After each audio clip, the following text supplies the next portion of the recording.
مومنو، تم پر روزے فرض کیے گئے ہیں جس طرح تم سے پہلے لوگوں پر فرض کیے گئے تھے، تاکہ تم پرہیزگار بنو۔ روزوں کے دن گنتی کے چند روز ہیں، تو جو شخص تم میں سے بیمار ہو یا سفر میں ہو تو دوسرے دنوں میں روزوں کا شمار پورا کر لے۔ اور جو لوگ روزہ رکھنے کی طاقت رکھیں لیکن رکھیں نہیں، وہ روزے کے بدلے محتاج کو کھانا کھلا دیں۔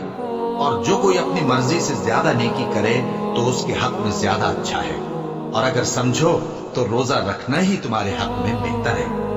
روزوں کا مہینہ رمضان کا مہینہ ہے، جس میں قرآن اول نازل ہوا، جو لوگوں کا رہنما ہے اور جس میں ہدایت کی کھلی نشانیاں ہیں، اور جو حق و باطل کو الگ الگ کرنے والا ہے۔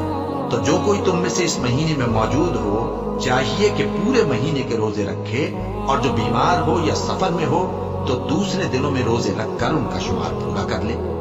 اللہ تمہارے حق میں آسانی چاہتا ہے اور سختی نہیں چاہتا، اور یہ آسانی کا حکم اس لیے دیا گیا ہے کہ تم روزوں کا شمار پورا کر لو، اور اس احسان کے بدلے کہ اللہ نے تم کو ہدایت بخشی ہے، تم اس کو بزرگی سے یاد کرو اور اس کا شکر کرو۔ اور اے پیغمبر، جب تم سے میرے بندے میرے بارے میں دریافت کریں تو انہیں معلوم ہو کہ میں تو تمہارے پاس ہی ہوں۔